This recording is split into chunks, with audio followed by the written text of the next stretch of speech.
사는 소리, 사소함 9번지. 두 번째, 산청 나환자 마을 워크 캠프. 80년대 초반 여름방학 때 성당 청년 모임에서 주최하는 워크 캠프로 간 곳은 경상남도 산청에 위치한 나환자 마을이었다.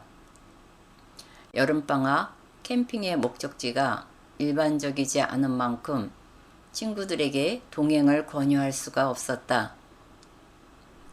떠나기 전 워크캠프 준비 모임에서 나환자 마을에 대한 정보를 교육받았다. 나환자 마을에서 만나게 될 분들은 전염 가능성이 없는 완치된 분들이지만 신체 일부가 훼손되어 변형된 모습이라 했다. 내가 어떤 경험을 하게 될지는 상상도 안 되었지만 약간의 두려움 반 미지의 탐험을 향한 호기심도 있었던 것 같다. 워크 캠핑을 주관한 단체에 소속한 사람을 제외하고는 나처럼 혼자 온 사람들이 많았고 참여자들끼리는 젊음과 종교라는 공감대가 있어서인지 어색한 시간은 짧았다.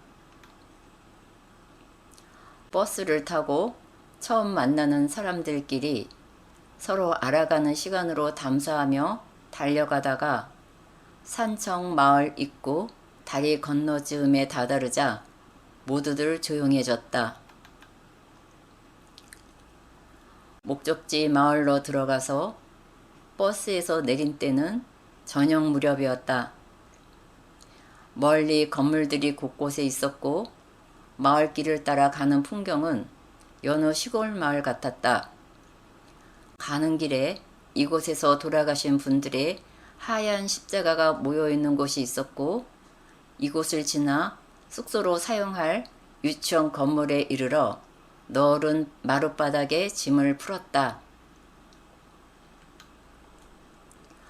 공식 행사 시작으로 저녁 미사에 참여하기 위해 숙소에서 조금 떨어진 곳에 위치한 직사각형의 건물인 성당에 들어갔다. 3분의 1 정도 위치에 미사 직전에 제대를 중심으로 마주 바라보는 좁은 공간은 외부인들 전용 공간이었고 넓은 공간에는 거주하는 분들의 자리로 출입문도 달랐다. 우리는 모두가 침묵 속의 자리에 앉았고 제대 너머에 마주한 환우분들의 모습이 너무나 충격적이어서 미사가 어떻게 흘렀는지 기억은 없다. 손가락이 없는 분은 그나마 양호했다고 기억될 만큼 코도 없고 입 주변의 살점도 사라져 입이 다물어지지 않는 분은 물론 눈에 안구도 없는데 안경 쓰지 않는 그들의 모습을 마주했다. 미사가 끝나고 앞에 주민분들이 모두 나가고 나서도 우리는 침묵 속에 움직임도 없는 것 같았다. 누군가 흐느껴 우는 소리가 들리자 여기저기서 울음소리가 들렸고 나도 아무 생각 없이 눈물만이 흘렀다. 그 눈물의 의미는 무엇이었을까? 숙소로 돌아와 식사도 했을 텐데 기록할 만한 기억은 없다. 다음날 워크캠프 팀에서 마을을 위해 하는 일은 몇 가지로 구분되었다.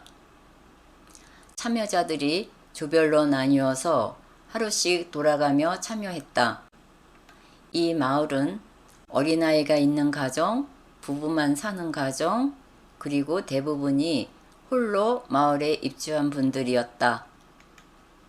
아이들은 초등학생이 되면 부모와 떨어져 지낸다고 했고 부부는 한 분이 한센병 환우가 되면 배우자가 함께 입주하는 분들이라 했다. 대부분 혼자이신 분들도 가족이 없다기보다는 가족에게 짐이 안 되려고 가족과 멀어진다고 했다. 나는 독신자 숙소에서 해야 하는 일을 이틀 정도 했다. 이날은 실생활 환경이 밀착되어 있다 보니 내색은 안 했지만 나의 외향적 태도와 상반되는 묘한 감정들이 내면에서 출렁거렸다. 우리가 일하는 동안 한우분들은 삶은 계란, 토마토 등 먹을 것을 내주었고 편하게 먹으라고 자리를 피하셨다.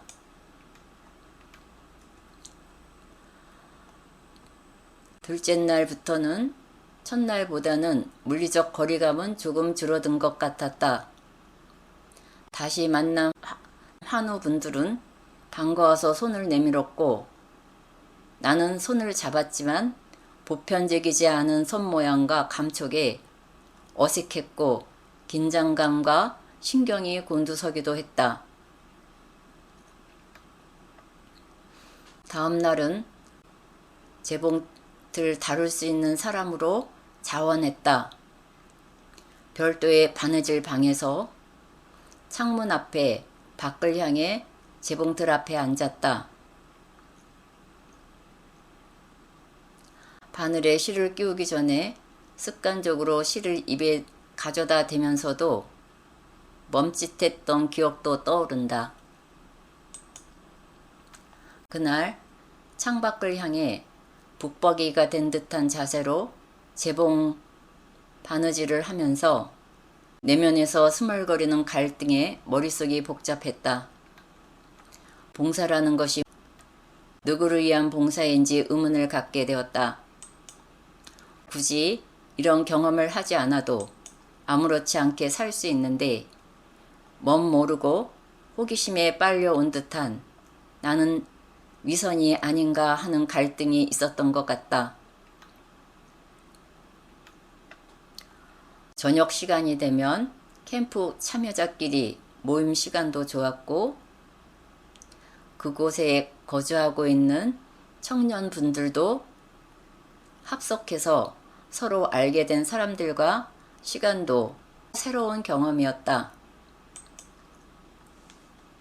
하루는 실외에서 언덕 공사하는 팀에 합류되어 흙을 옮겨다 언덕을 단단하게 만드는 일에 참여했다.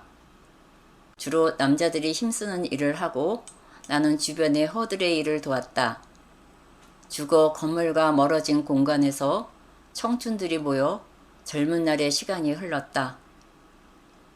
내가 물이 고인 진흙탕에 빠져 옷을 갈아입어야 해서 혼자 일행에서 벗어나 숙소로 가고 있었다.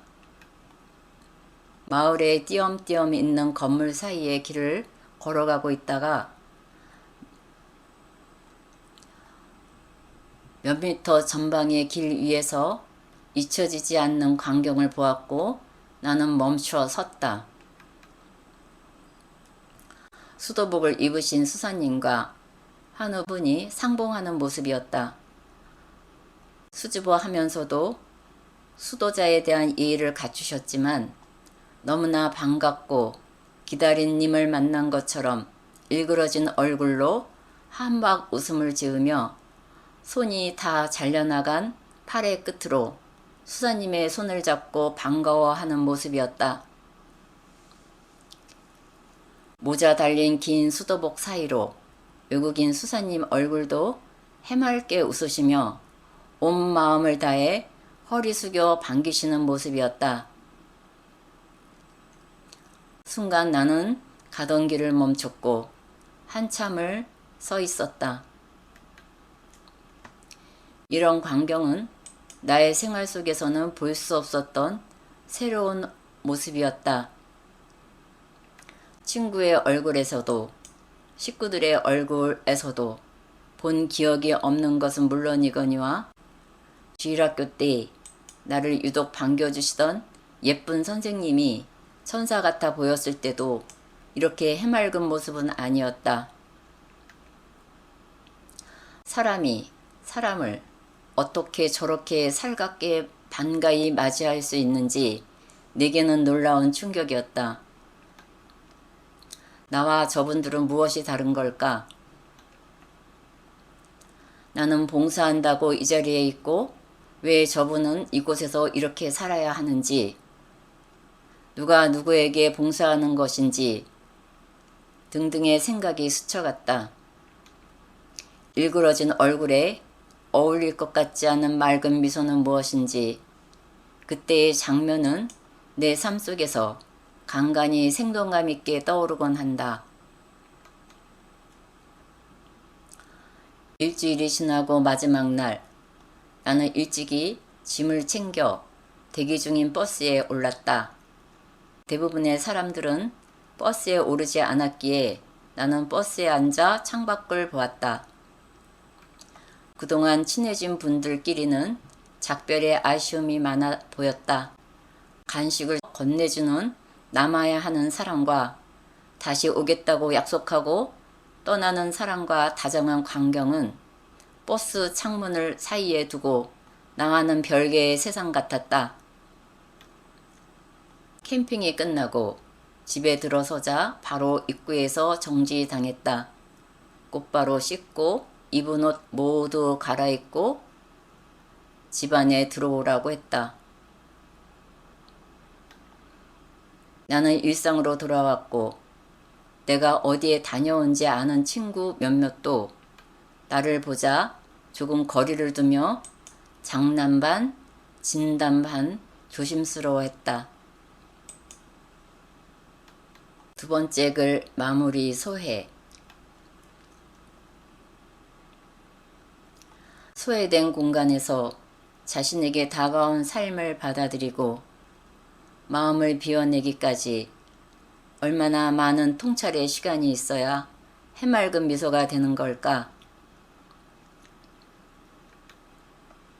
다음 이야기는 워크 캠핑에서 만난 친구 이야기로 이어보겠습니다.